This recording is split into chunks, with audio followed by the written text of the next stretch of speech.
Sometimes nothing can be a real cool hand. Welcome to the Regular Menthol Podcast, where we discuss Kino movies. My name is Tate. My co-host here is Chris. Hi, folks. We give our thoughts on the movie. We discuss specific scenes that we like, followed up with our very own Kino rating. Today we're discussing the movie Cool Hand Luke, 1967, starring Paul Newman. Dennis Hopper. Dennis Hopper. Dennis Hopper? Oh, yeah. Dennis Hopper. How you feeling today? I mean, I'm feeling... Dude, I just got back from the mall. The King of Prussia Mall. And what an experience, dude. There was like almost 5 accidents in front of us.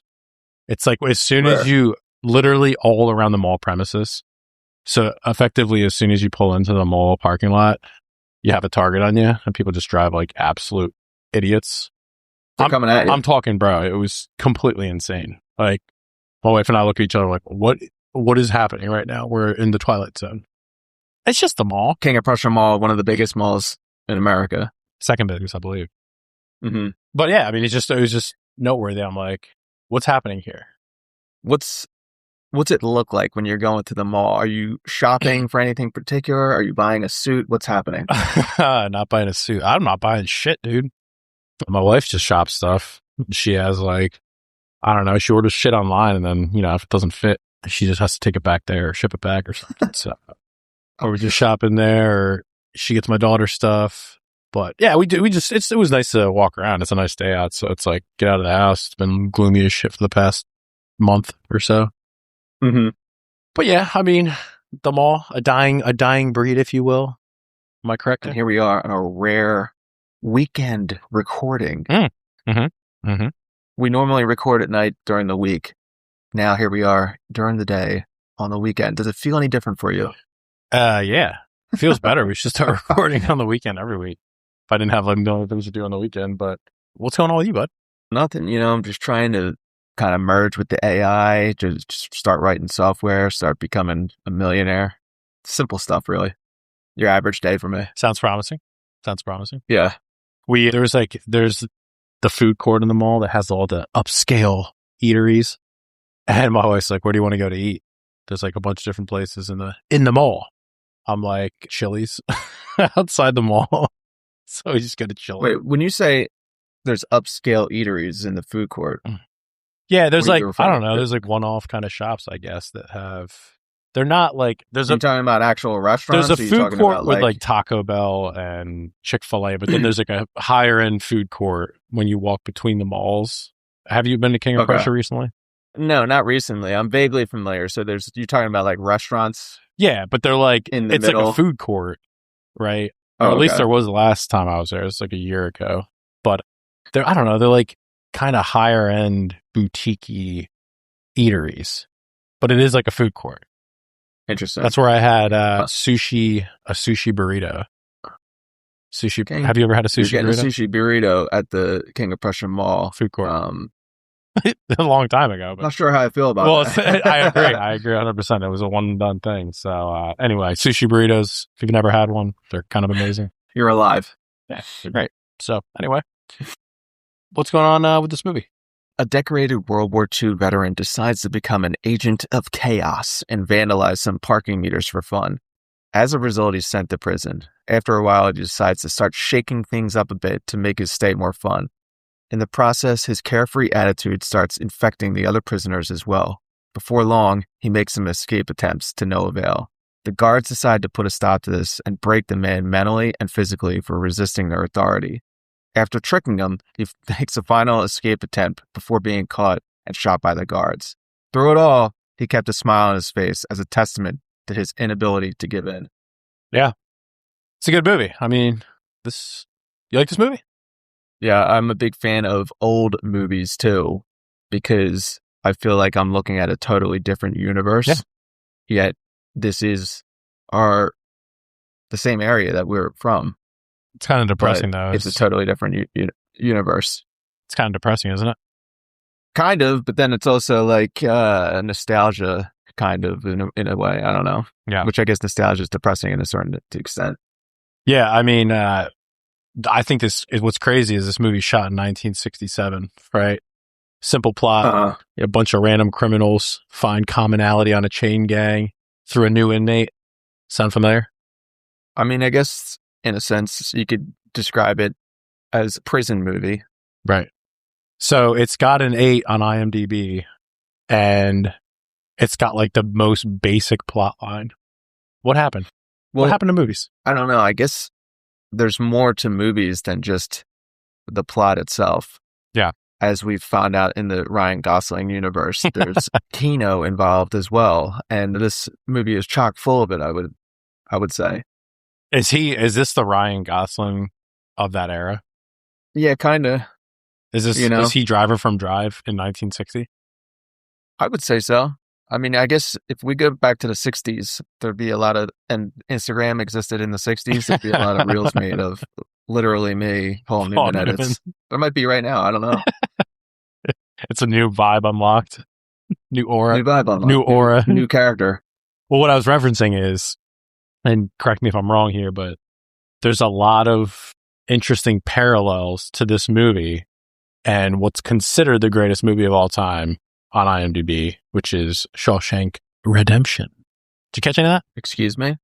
Well, I guess there's a lot of parallels. It's just the man refusing to give in, the man refusing to lose hope in prison. Yeah. But more curious is what you just said. You're telling me that Shawshank Redemption is considered the greatest movie of all time on IMDb. Look it That's up. a revelation for me. Look it up, dog. I think it's between Shawshank and The Godfather, depending on ratings, because they both have so many, but they're consistently go back and forth between the number one seat, IMDb. I mean, mind you, it's IMDb, but yeah, they're the two highest ranked movies of all time. Interesting. Thoughts? Not sure how I feel about that. You don't mess with Shawshank Redemption. No, I'm a big fan of the movie, but it's always seemed to be this movie that I would just see on TBS. Yeah. And I would just sit down and watch it whenever I saw it on, cable television or whatever. And in my mind, I just associate that with not being the best movie of all time. I'd like to think the last thing that went through that warden's head, besides that bullet. I mean, it's a good movie, no question about it. But yeah, I agree. It's definitely not the greatest movie of all time. And I might add, kind of feels like it used a couple ideas from this movie. But I'll get into that as we talk about it. I definitely think there's pieces that it definitely pulled from this movie, Shawshank.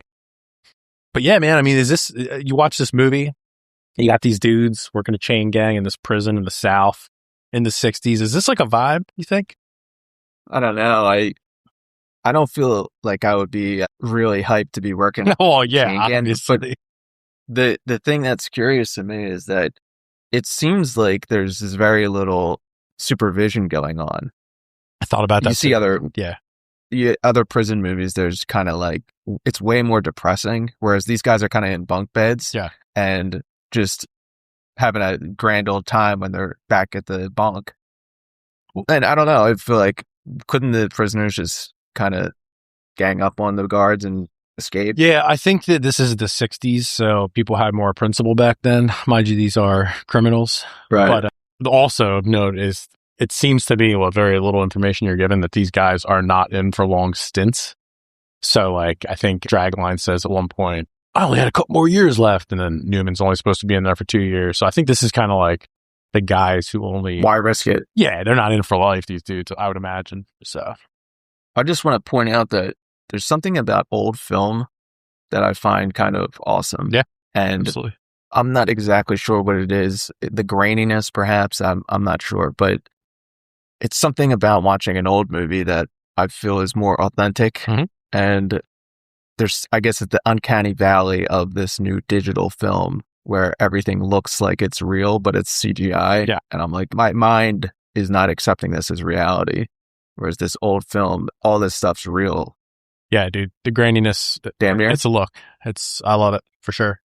You recall the first time watching this movie? I think for me, it was back in 2011-ish when I was like really getting into films.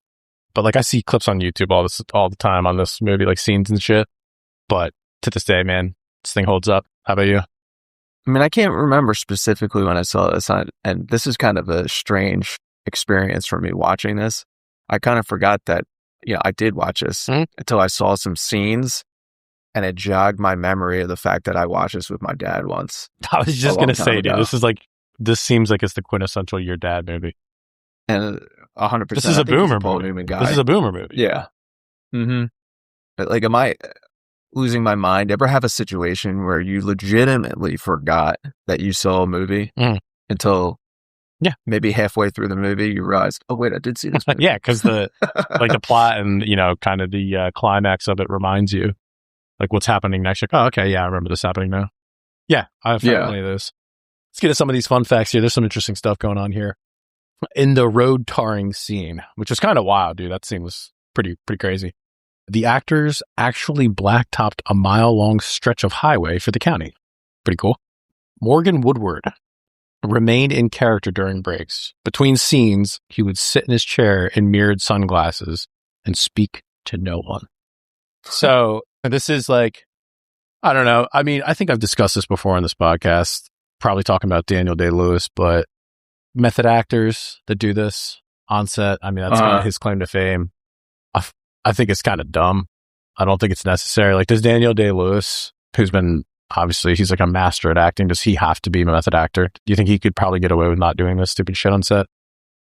I don't know. I mean, you think he would be less effective so not walking around like Abraham Lincoln on set and having people call him Mr. President? Well, you're assuming that it's all about him. Like, for instance, in this movie, this character that you're referencing, there's not a lot to the character. He's just a guy that's standing around menacing.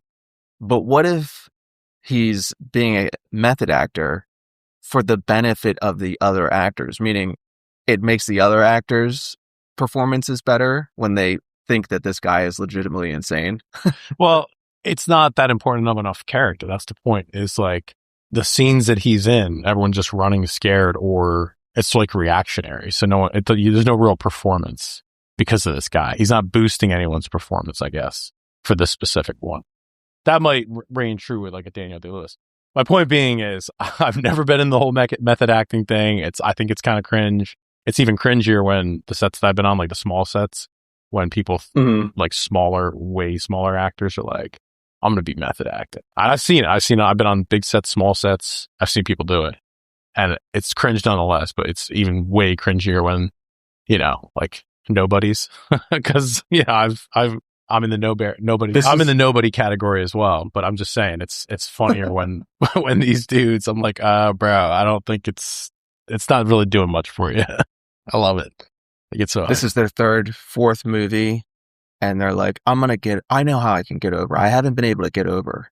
I'm going to become method. I'm coming. That's how I'm going to get over. I got to stay in character, dude. I got to stay in character. Like, this is a period piece. But yeah, I guess it kind of works. Either way, long story short, method acting, trash. 200 hard-boiled eggs were provided for the film most famous sequence. Due to the clever editing, Paul Newman only ate about 8 eggs altogether. The rest were consumed by the cast and crew, which led to extreme cases of flatulence. Imagine being on that set. And like the 50 eggs is like a crazy amount, dog. Dude.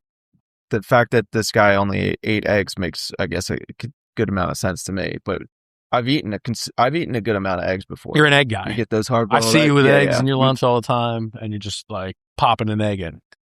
Think about this. For Easter, we used to hard-boiled eggs. Mm-hmm. And there'd be a giant bowl of hard-boiled eggs in the fridge. Yeah. And I would just eat hard-boiled eggs all day. Like an absolute maniac. I don't know, dude. I can do like deviled eggs at a party, like a couple of them, but I can't just straight up eat hard-boiled eggs. It's just like not my thing. It's healthy though, but maybe a little salad dressing, maybe a little salt. Little salt. And you just slice them up and you pop them in. Mm-hmm. And I just feel like I'm getting more powerful. Your power levels are rising. Yeah. Stuart Rosenberg wanted the cast to internalize life on a chain gang and ban the presence of wives on set. Now, this one stood out to me because it's like, think about that, dude. There's an era of movie stars that have actual wives and they go on set to see their husbands and like live with them while they're filming. Can you believe? So can you believe Stuart Rosenberg he's the director. A method director? Yeah, he's a director. He's a method director. Yeah, stay in character. No, but it's interesting to see that. I'm like, okay, so these movie stars having wives. Yeah, it's kind of wild. Used to be common, I assume. If you go on and look at these people's IMDb, they're all married. Like Paul Newman was married twice. Yeah. Right. Probably for like long stints, I would imagine. Yeah. I think his first marriage was like 10 years and his second marriage literally lasted his whole life. Yeah. Instead of like celebrities now who are like forced into marrying the person they don't want to. Is it some kind of publicity deal? Yes. Is it yes. even real? It's not. Brad Pitt marrying Angelina Jolie. Completely was not that even real? Nope, not real. It's kayfabe. Okay. It's part of the act, bro. The fight scene between Dragline and Luke took 3 days to shoot. George Kennedy said they were both completely worn out from fighting. And in Paul Newman's scene, the falling onto the hard ground for 3 full days. Like, imagine that, dude. These guys are actually doing their own stunts, doing their own falls, common practice in 60s, 70s Hollywood. Thoughts? That's shocking because, number one, it's not like it's the best fight scene ever. It's kind of pretty easy to do. Right. 100%. Yeah. How many takes did they do where this guy's falling over, where he's just losing his mind? Like, you know what I mean? How did this take 3 days to shoot? It is kind of basic, dude. In the camera angles, you can see multiple times where it doesn't even look like his punch would connect. And it's like, okay, this you know, it should not take 3 days to the point. Makes me think that they did multiple takes for this scene, and you're like, why are they taking this long anyway? Well, you want to make it look good. I'm sure you watch it back and it's like, okay, that doesn't really sell because the final cut, some of those punches don't look like they connect. So I can imagine how bad some of them were. Think about this then. In wrestling, professional wrestling, it's not like that's live, dog. Yeah. That's not that they're not doing multiple takes. That's live. But those guys are like shit. That's all they do. That's all they do. That's their expertise. They go to literal wrestling school to figure out how to do a working punch. And it's like, George did not know how to do a working punch, dude. Let's get to some of these Kino scenes. What do you got? I mean, right off the bat, just who do you think is the GOAT Chad of all movies? Could you make a case for Paul Newman? I mean, yeah, I would say in the 60s, Paul Newman, for sure. If you're talking all time, man. It's a good question. I never really thought about that. You're going Paul Newman? Possibly. I'd say Robert Redford. Yep. There you go. Right. Agreed. I would say Robert Redford. But yeah, you have those guys. It's a good question. Yeah, I would go Redford, but Paul Newman. And how do they compare to today? I mean, if you took a young Paul Newman and just put him in Hollywood today, how would that compare? You assume that he'd be having huge roles, correct? Who's the modern Chad? That Tim, whatever his name is? Charlemagne. I don't think that guy's cutting it. I don't think so, dude. I mean, he probably is, but there is no modern iteration. No, not in. Like our last dude was Brad Pitt, and look what happened. Say Gosling, right? Is he considered Gosling the guy? Yeah. Mm-hmm. Yeah, it kind of fell off. You have Gosling. Basically, you have Gosling, and that's it. And then the only other guy is Brad Pitt because they're like, what do? We don't have our modern Chad, so we have to make a movie called F1 and have Brad Pitt just seem like he's in his 40s when he's actually in his 60s. Who's what's the kid's name from Baywatch? I can never remember his name. He did a wrestling movie. Zac Efron. So you could consider him because he's made a full turn. He's like all jacked now, blasting. Zac Efron is not only just jacked, though. He's morphing into an alien human being. He certainly is, dude. He looks insane, bro. But I would say he would be considered what they're trying to make that era of like the guy. But yeah, no, Paul Newman's up there. He's on the Mount Rushmore, I would say. So yeah, were you shocked somewhat about the opening in this movie where it just starts out, this guy's cutting parking meters? It was kind of wild. Off of poles. Like, what is this tool that he's using, number one? I don't know. He's just sloshed out of his mind. And I'm watching it, I was like, this is an agent of chaos. Yes. This guy is just doing this for the funsies of it. Yep. It's, you make a good point. Like, I'm like, what is he actually using to cut this? Like, how does that even work? The practicality doesn't make a lot of sense, but it looks kind of awesome. Not gonna lie. And I think I found myself at some point being like, wait, what's going on here in this movie? And I like how in some of these old movies, you just have it start things. There's very little explanation of what's going on. It just goes from scene to scene. And you're like, oh, okay, I guess he's in prison now. As opposed to a movie like Con Air. Right. where there's a full-blown Build like up. 10-minute explanation of what's going on in this movie and why everything's happening. Sometimes I appreciate this way better because it feels like when it's something like Con Air, it's like my intelligence is insulted somewhat because it feels like the director's like, well, the audience isn't going to know what's going on, so we have to kind of Good point. spell it out to Very them. good point. They have the whole scene in the courtroom. Yeah. And it's like, it's just explaining why you're just too powerful for society. You need to spend 8 years in prison. It's like, where your hands should be lethal registered weapons. as weapons. Yeah. No, you make a good point though. It's like, it just cuts right to it. Like, cut all that little bullshit. Like, this guy right in prison. Okay. Yeah. Makes 100% sense. But, another thing too about the parking meters, it's like, this is kind of wild too, because I would imagine that this is so out of like abnormal setting in the 60s, as opposed to this is probably common practice, something like this happening in 2026. So it would cause him to be drunk and making this ruckus for the police to actually show up. If you know what I'm saying? It just seems to me there would be less kind of surveillance society. You could get away with all sorts of stuff, especially this. Right. But because he's kind of making a bunch of noise and not stealth about it, because he's sloshed, then the police come. The police are probably even more upset by the fact that he's just a drunk guy. I would imagine that if he wasn't drunk and he was just doing this like stealthily, he'd probably just get away with it. Yeah. The cops would never even have showed up. But just goes to show you how far we've come. They have to catch you in the act because there's literally no way to know otherwise. Right. Press F. When I'm looking at the cast during, like one of these scenes where they're out in the chain gang, you notice all these guys are generally more fit and jacked and they're all natty than your average dude nowadays. This might be biased, I'm not sure, but like, you ever see those studies where say we're losing testosterone production each generation? Yes. And it's like plastic in the water, chemicals in the food. Yes. I'm not sure what's causing this, but every dude in this movie looks more masculine than your average person today, it seems. Correct me if I'm wrong. Timothy Chalamet. You're 100% right. No. Would he fit in here? Yeah, you're at 1,000% right, dude. And I am a firm believer, and it's all the shit that they put in, like chemicals and all that, and food, water. Well, you make a good point. It's like every one of these dudes, they're like lean. They're not like jacked, but they just have like lean bodies because this is pre-fast food, all that disgusting shit that people are eating every day. You know what I mean? Mm-hmm. So it's just, they're almost, their bodies look alien because it's like, you're not used to seeing what a natural physique looks like. You know what I'm saying? Absolutely. Yeah. And I don't know if you noticed what's his name? Dragline. Yeah, he looks he's like a fat guy. Yeah. Dragline's like a big fat guy, but 1960s fat is just like what I look like now. It's just like a layer of extra fat over your muscles. You know what's kind of wild? That actor's 6'4". So like I'm 6'3", and this guy's towering over people. I'm like, this guy, they make him out to be like 6'8", but in actuality, I guess dudes were just shorter back then. I'm like, this is short kings. So I'm like, what's going on here? This guy's like tall and menacing, but I'm like, this dude's maybe an inch taller than me.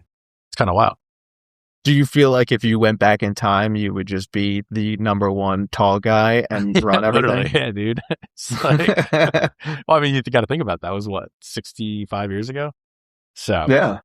But speaking of Dragline, we got to discuss this juxtaposition between him and Luke for a second. Like, I just see him as this.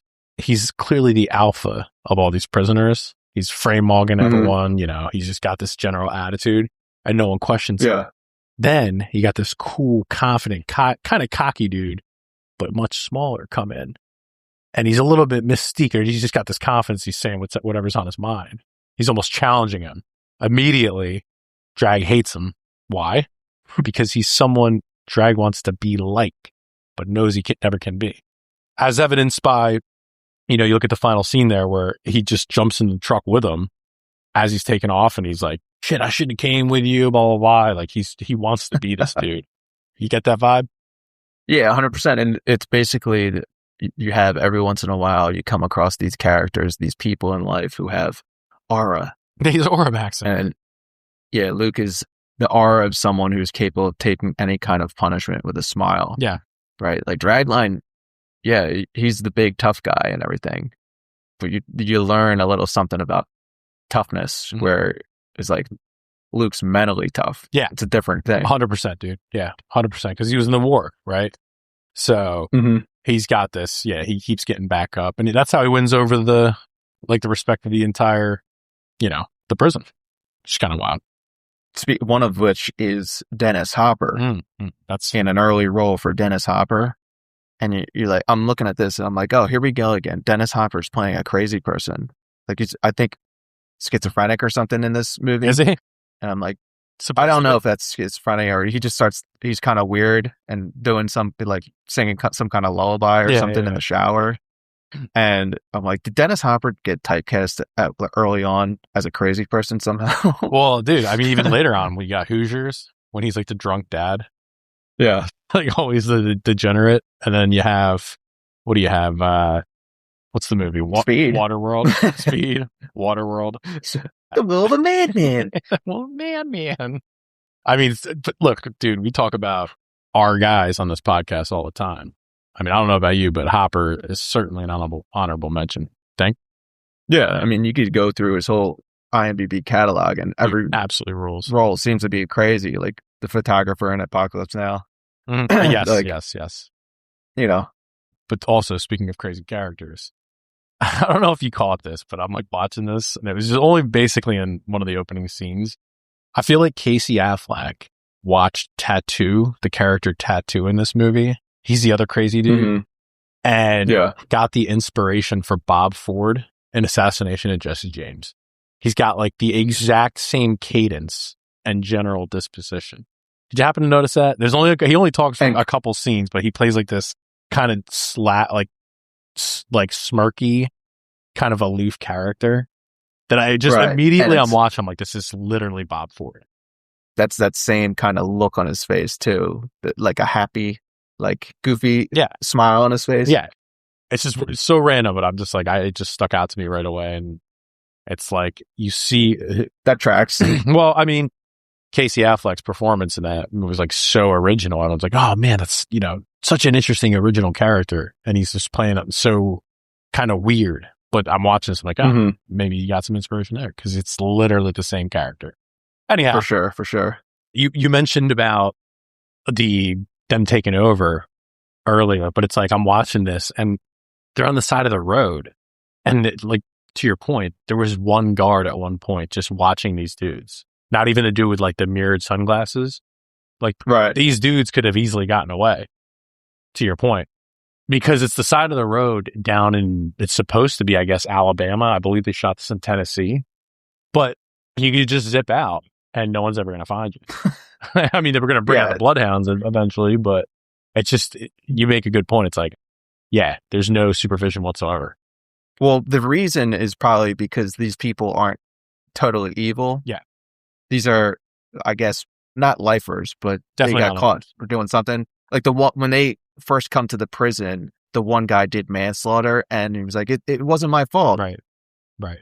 That's probably one of the most egregious crimes that these guys did. I don't know. It doesn't go over the specifics of the crimes, but you would need to be kind of a murderer to get away with this, where all of a sudden you convince everyone, all right, let's just turn around one day and murder this dude, because he doesn't even have the rifle on him, and he has some little toady guy. That's what I was saying. Grab the rifle, and he keeps the bolt in his belt. Right. The bolt to the rifle, and it's like, okay, well, if he doesn't have the rifle on him, everyone can just turn around. Like these 30 guys can just overrun these 3 guards, drive away, or hear me out, drive back to the prison and murder the rest of the guards, and then just figure out something from there. I think it's a facet of definitely a different vibe back in the 60s. And people are like, I have different moral code. I'm not just going to like randomly murder these guys, these guards. Well, I think a lot of these guys, even some of the worst ones, they realize they're in the wrong, and that's why they're there. Right. 100%. And they have later terms, like we mentioned, but it's just, speaking of, it's like right at that scene that reminded me of that, but they see this car washing chick. Lucille is what he calls her. Gotta ask the obvious question here, Kang, is she hot? Yeah, I want to just point out that sometimes you watch these older movies and you realize that there's just these beautiful women in them. And you're like, I think I need to go back in time to the 60s, my friend. I need to Jester Max in the 60s and hit them with some game that they've never seen before. Yeah, it's true, dude. Well, this chick... Is she hot? Yeah, dude, she's definitely hot. But why is she doing this? Who is she? Is she related to the warden guy? No, she's just some random chick who happens to live near the prison. Or that's where they take them to, like, clear the side of the roads. I almost thought to myself, is she part of the whole idea to demoralize these men?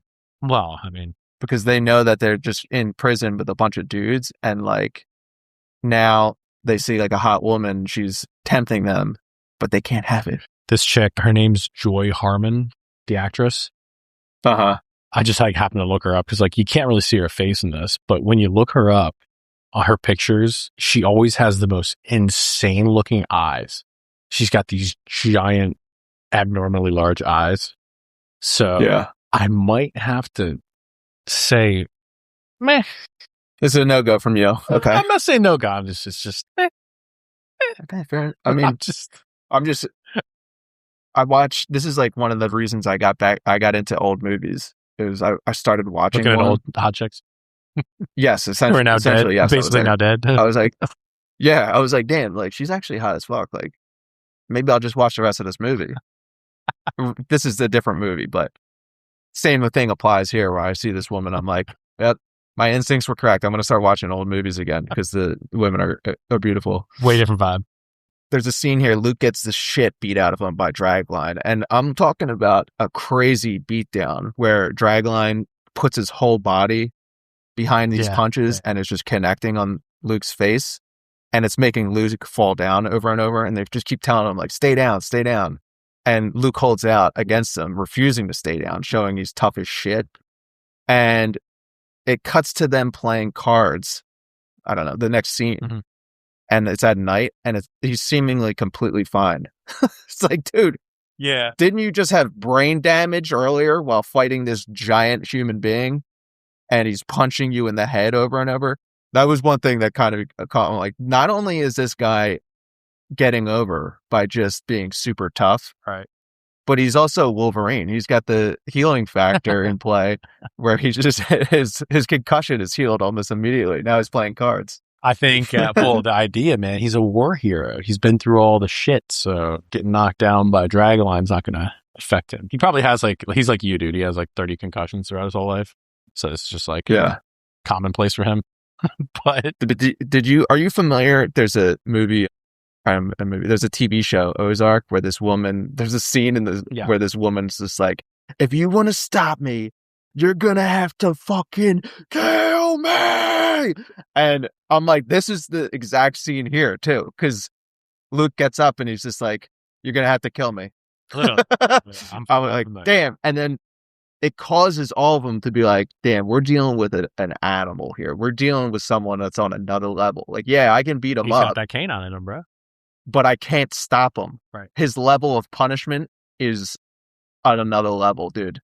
And he's like, Dragline just walks away at the end. He's like, I'm not doing The best is that he just throws him over his shoulder. It's like, I don't know if it's that scene or whatever, but I just recall him throwing over his shoulder. He like carries him in. But I mean, this is the crux of the whole movie. It's like everyone, even Dragline, now respect him. You know what I mean, Luke? Because, you know, he's got that fight in him, like I said. And why? Because why did all this happen to begin with the fight? Because he interrupted Drag right before he started gooning in the bunks over the car wash chick. Luke, absolute hero. He's like, never goon. By the way, never goon. Yeah, never goon. But I want to point out that we're kind of, you know, laughing about this. We're making a joke about it. But if you think about it, he's anti-goon. He's Dragline's talking about this woman, this car wash woman. And he's just kind of like, yo, dude, like, chill out with that. Yeah. Why, though? Save up your testosterone level, bro. Yeah, like, this is demoralization. He knows that they can't bang this woman. No, none of them can. So it's just counterproductive to even be thinking or talking about it. Yeah. let's talk about something different. He even says something to that effect. He's like, it's not good for you. Like, it's not doing any good. Like, keep talking about it. It's not going to do any good for you. It's a good point. Point of the story is never goon, folks. Never goon. General observation here, though, if there's the scene where his mom, I guess, pulls up and she's like smoking a cig. Mhm. I guess she's like sick or whatever. But just like an observation of the camera, the lighting, they shot this. I think it was like real beautiful. These scenes that they have, and just the lighting in this scene. Again, this is you're talking about 60s, and the film's way different film quality, but the lighting in it throughout this movie is just top tier. Hats off to the department. This is a wild scene. It is. His mom shows up in this carriage because she's dying. She's only got, let's say, like a couple days left, and she wants to see her son before she dies.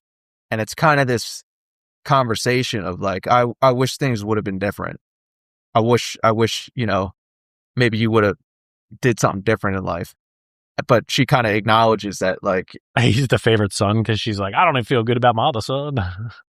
Right. But it's weird because he's calling her Arletta, and you just don't feel like there's a bond there. I mean, she's like fawning over him, but he's kind of just like, eh.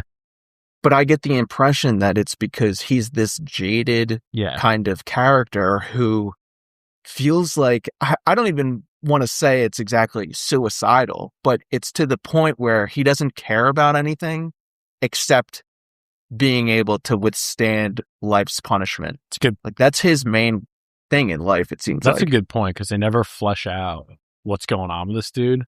But he's a punished man, no doubt about it.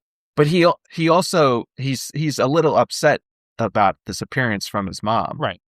But it's almost to the point where he's like a little distant to her, because he's trying to, in the moment, overcome the pain of having to see the finality of this relationship with his mom. Good point.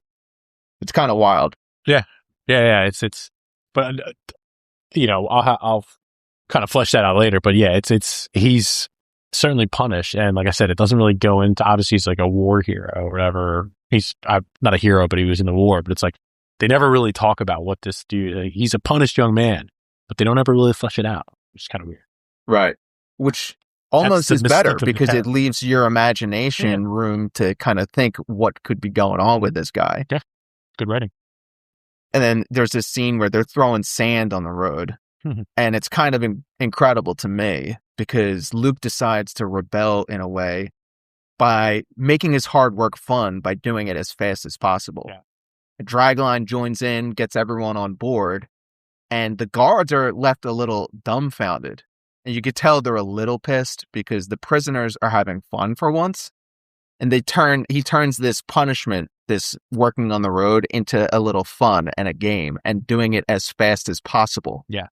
Like, no, we're not gonna just idly do this to conserve energy. We're gonna go all out. Yeah. And do this as fast as possible. And it's interesting because it's basically a form of moralization. Like, part of the guard's job is to demoralize all these guys, because a demoralized group is easier to control.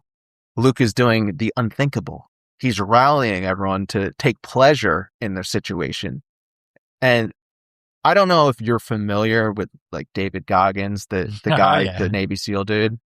Goggins Maxim. But he does kind of the same thing. It's a similar kind of vibe with him, where, as he mentioned specifically, when he was becoming a Navy SEAL, there's this training that you do, and he would do stuff like this to moralize his fellow guys and to kind of fuck with the trainers as well.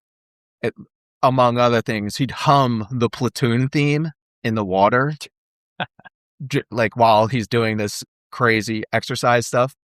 And it's just, it's like crazy to think about. He's motivating himself. He's getting energy in a spot where normally people would be quitting. Mm-hmm. It's all mental. Yeah, Goggins is all mental. Yes. He's all mental, man. It's like, he's like, your body you can, how do I put it? I guess he's saying you can override your body with your mind. The limiter. Exactly. You're only doing, like, I don't know, 60% of what you could be doing, because your brain doesn't want you to go past that point. And it's kind of like the same thing where they're all on this chain gang working really tough stuff every day out in the sun, and they're pushing their bodies to a level, and they're like, hey, slow down, partner. You want to make this last. You don't want to lose energy and die out here. And he's like, no. In fact, I'm going to do the opposite just out of spite. Yeah. See, and I'm like, okay, I could see where this is going, this movie now. I looked at That's what the theme is here. I looked at that. I thought that was the scene after where he was pissed off at all them. So he was just doing that to mess with the other prisoners, make him work hard. I didn't catch that as he was trying to make like a game out of it. Well, Dragline kind of just sees it, and he's like, he catches the vibe. Mm-hmm. He's like, okay, that's my boy. I'm going to join in with you. Yes, exactly. My boy. And I'm like, okay, that's where we're going with this movie, is he's just kind of rebelling to such a level that he can take pain and they're going to have to fucking kill him. Yeah. After that's obviously the most notable scene in this movie is the egg scene. And at the tail end of it, it's kind of it's a fun scene though, in the middle of like a whole, serious movie, which I liked it. I liked it a lot. Like the way this movie the chronology of it. Did you notice at the tail end there when he's laid out on a table, it looks like a crucifix? Did you catch that? Sure. I mean, two guys who can take pain and push their body to ultimate limits. Luke and JC. Jesus Christ. Very nice. Very nice. Yeah, I saw that. I'm like, was that obviously it's intentional, but like, what's the meaning behind that? But yeah, it's a good take. I like it. The scene where the mom dies and Drag clears out the whole barracks was kind of wild to me. The director initially hated it, and he and Newman argued over it. Apparently, I read this like when he's playing the song, and apparently they pushed it off to the final week of filming for him to do the scene or the song, and then eventually he does it, and the director was like, no one else could have done it better. So I thought that was a cool thing in there. I wonder why he didn't want to do it. Was it because he doesn't want to see Luke have any kind of pain or feelings of kind of sadness? I don't know. And you could see someone doing that scene and it going wrong. Yeah. But Newman kind of just does it perfectly. Yeah. Yep. Did it. Pretty interesting. Eventually, after his mom dies, Luke kind of is just like, I'm not even sure I care anymore about anything. And there's this scene where Luke breaks out and he's on the run. He's got these bloodhounds chasing him. And there's one part where it cuts to him crossing this creek and he looks back and just smiles. And you realize, man, it's like, he's not even doing this for freedom. Right. It's just like, he's doing this for love of the game, escaping the prison. He's just reveling in the act of rebellion. Mm-hmm. He is a rebel. I'm like, think about this for a second. You're in prison, you're doing all this time and everything. You've become accustomed to living how they tell you. Yeah. And you break out of prison. Do you know how much adrenaline and like just absolute power you'd be feeling? Every single instant that you're out running, like, is living life on 100. You know what I mean? Yeah, he's like, to your point, he's only got 2 years, right? And essentially, and it just adds to the mystique and like the layer of this character where it's like, you don't know what's wrong with him. And obviously he just flies by the seat of his pants. And it's just interesting because it's like, dude, you could just do the 2 years and call it a day. You don't need to break out. But again, like you mentioned, it's for the love of the game. And this is like, there's that line that Morgan Freeman has in Shawshank Redemption. It's like some I guess it's like birds or something, whatever, are meant to be caged kind of thing. He's talking about Dufresne. Same thing in this. That's why it just feels like that movie took a lot from this. But yeah, that's the general idea of this movie, is like, this guy wasn't meant to be tamed or caged, right? So it's like, he's just going to break out. Doesn't care if it adds more time. Doesn't care if he gets shot. He's just like, I'm not going to be locked up in prison because I don't want to be. He's just going to do what he wants to do. He's that dude. Yeah. He's him. It's almost like God put him in this position as a spirit of rebellion. Yeah. Yep. Like it. It doesn't matter that he's getting out in, like, I don't know, a year. he's not going to just stand by and just take it. Right. Something's going to build up and he's going to lose his mind. And it's not about really, oh, I can be free. It's about showing the other people you can get out of prison. So I know you're moralizing the other troops. I know you're a big dog guy. Bloodhounds. Yeah. Bloodhounds. Are they the most underrated dog in history? Kind of, because I don't know if they're the best dog to have as a, just, in your house. Right. As a pet owner. But hounds in general are awesome. Good like my sister had basset hounds. Good dogs. And they're incredibly funny. They're so low to the ground. They got these small little legs and they just go and they're like, but I'm saying, but bloodhounds are pretty incredible, dude. They can just track people forever. Dude, it's gnarly how much they can track, like just how sensitive their noses are.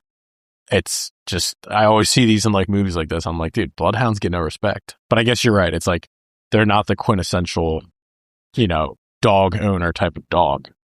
Well, they're big. Yeah. Bloodhounds are a bigger dog. Right. And I think it's just better to have a different breed of hound, like a beagle or a basset hound, if you're going to be typically like a family dog. Right. Doesn't one of the dogs, like bloodhounds, my one of them, he says, runs and dies from just over exhaustion because he keeps running after Luke. Unbelievable. I hate to see it. They're eating chow and Luke's explaining what he did on the run. And it's like, I know I'm beating a dead horse here, but it's like that scene reminds me of the scene when Andy is talking in Shawshank Redemption. He's telling the guys what he did down in the hole when he was down there about like playing like the record player.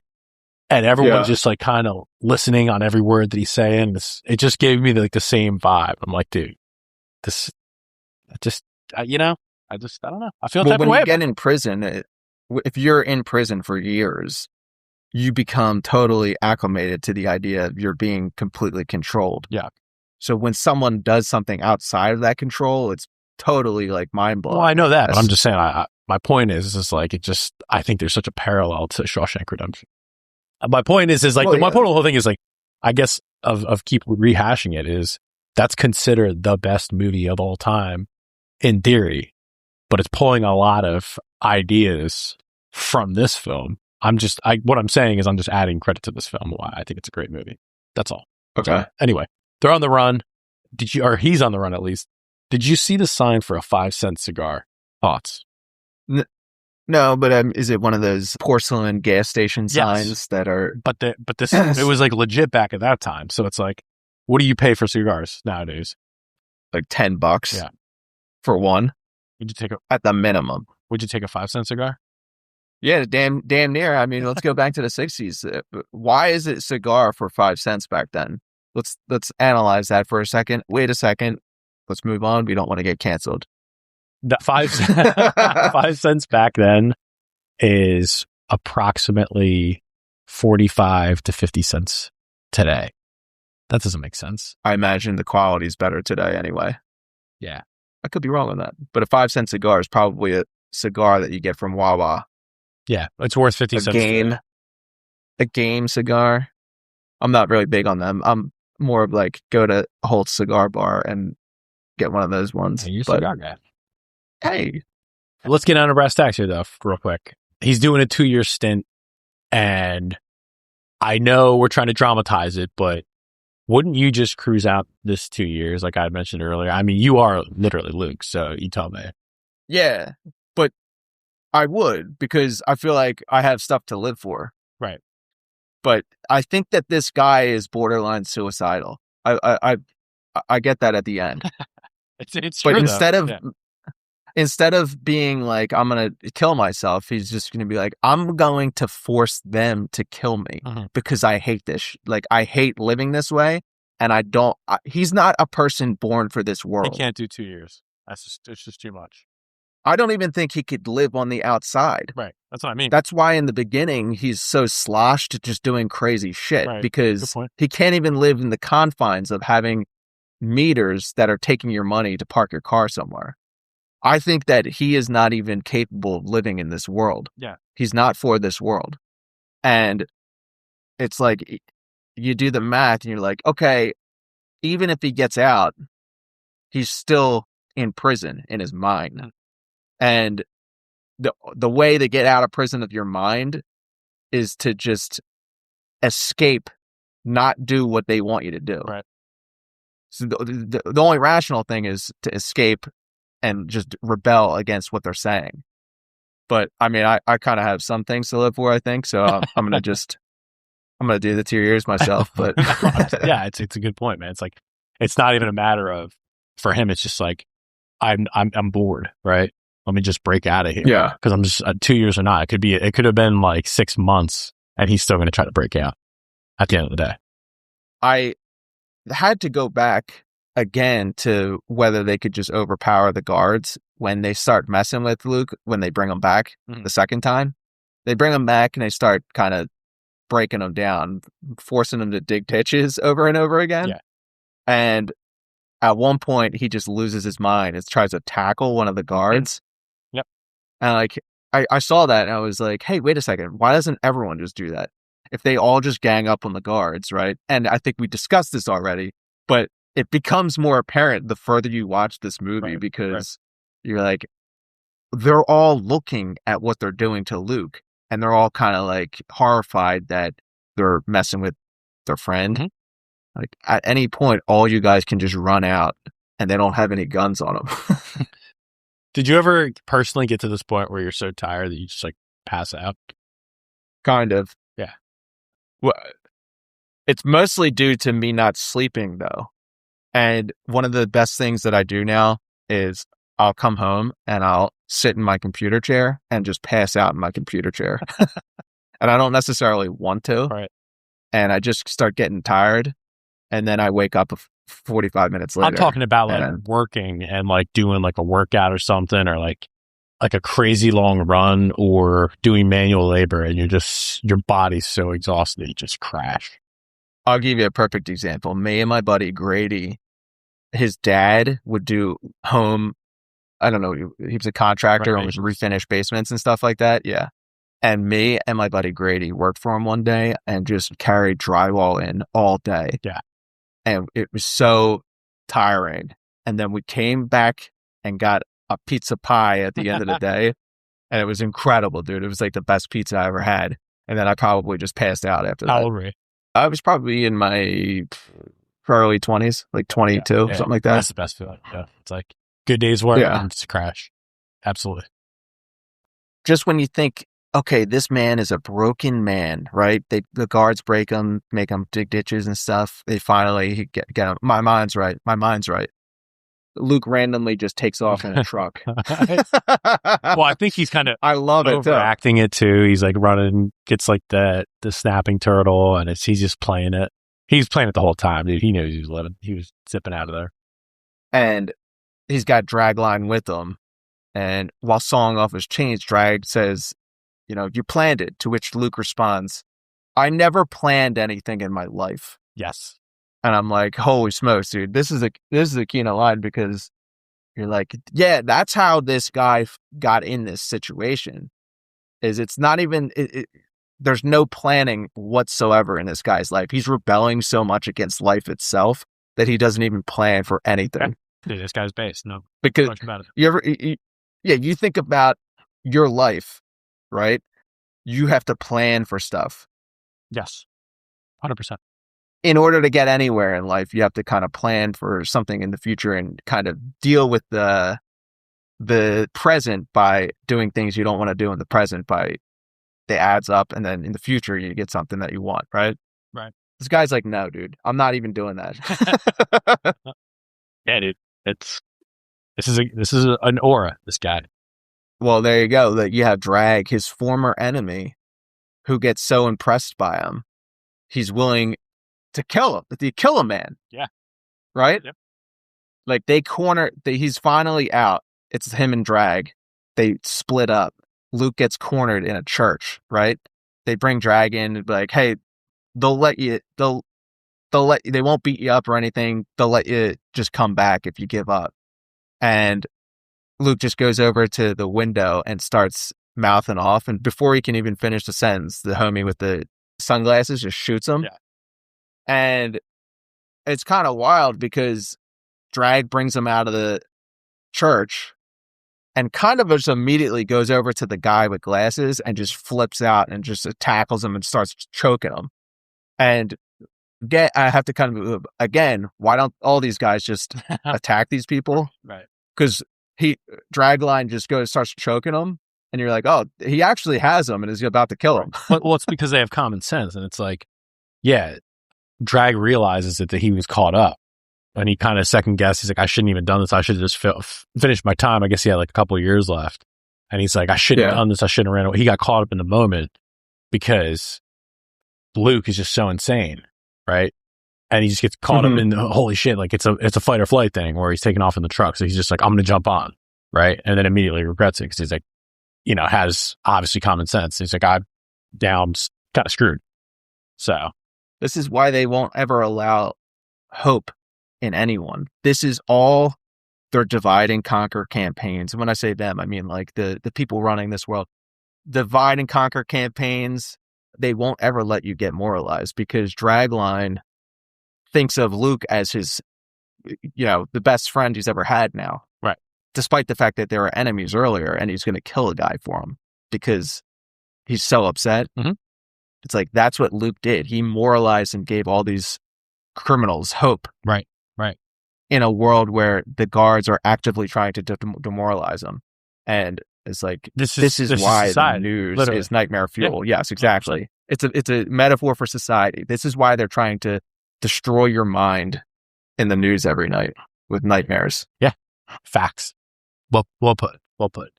And then it's kind of a keynote ending. He's like talking to God and he said he was dealt a hard hand and has to find his own way out. And he's left with nothing and no answer, much like the scene with the thunderstorm. Right. So he's like, makes his own path kind of thing. Like this is just more adding to the character and why he's punished. Because he talks to God and gets nothing. And he's just like, he doesn't believe in anything. He's just kind of apathetic to everything. Interesting kind of correlation with what we were saying earlier about Jesus is like when Jesus is in the garden and starts talking to God about, why do you have to make me do this shit? Yeah. Yeah. It's a similar kind of thing where like Luke is not meant for this world. God put him here to be a spirit of rebellion. Mm-hmm. But even he doesn't necessarily want to go through with all this shit. Yeah. Luke. And I mean, I was talking about it last week with Apocalypto, and it's like concise standoff scenes and endings. And here you go. Right? Mm-hmm. Same thing. This is like a likable character and just gets smoked. Like as you say, you're not expecting that. He just gets right from the window, gets sniped. Just shot in the neck. Right. Kind of wild. But concise, like I said. It's well done. And I mean, the ending kind of ties a bow on it. He smiles through it all, and it's like you never really. It reinforces that you don't know his true hardship, right? What's going on with this guy, and the movie doesn't tell it. So it's like he's like this is a true end to the outlaw era. Is the way I look at it. Yeah, you can either follow in his path and die, or just kind of go along with what the people are telling you what to do. There you go. Very nice. Very nice. Kino rating on this thing. What do you got? I mean, I give this movie an 8 on the Kino scale. There's a lot of scenes in this movie that hit you in the feels. Oh, yeah. A lot harder than you'd think. It's kind of it was shocking to me watching this. I was kind of hit by Dragline fighting the one guard. Yeah. Yep. Definitely. Because it was like that dude shot Luke and Drag was so shocked by that he was just like, he was overtaken by rage. Yeah. And this guy becomes his best friend, even though earlier in the movie, they're somewhat enemies. Well, that's the thing, too. And it's like... Sorry, go ahead. Finish what you're saying. Well, I mean, it's just that's the level of how they become like true friends. It's like, this guy's willing to kill someone because he killed his friend. Yeah. I mean, I said it last week with Apocalypto, but you know this type of dude, like a Drag, where he seemingly at the beginning, you're like, okay, this is that dude who kind of a bully and just doesn't let like beef with someone go and just kind of always like pushing buttons, like those type of people. But it's showing that he's not even that guy, A, and B, Luke's, his charisma wins him over. Like I said, he's like, he knows how to get to people, and Drag's saying, no, I actually kind of like this dude. You know what I mean? Which is kind of interesting. But yeah, I give this one an 8.2. This is, like I said earlier, it's the Drive 2011 in the 60s. This is Drive 2011 in 1967. You know, like I said, I think that there's a lot of scenes and ideas that were pulled from this for Shawshank. So, I mean, you could look at that and say, you know, this is quite a great movie. But yeah, it's an actual hero instead of this like banker guy in Shawshank. So I give it an 8.2. I like it. Great movie to watch. It's a good oldie to go back and revisit, enjoy when, you know, society and the world was nice. When we're in prison, when we're all in prison because of the AI panopticon. Exactly. Next week, what are we doing next week? What's up? This is another Mount Rushmore of our guys. We've talked about him before in Snatch, Stephen Graham, and the movie Boiling Point, folks. This one of my personal favorites. Talk about it next week. Till then, get you on the next one.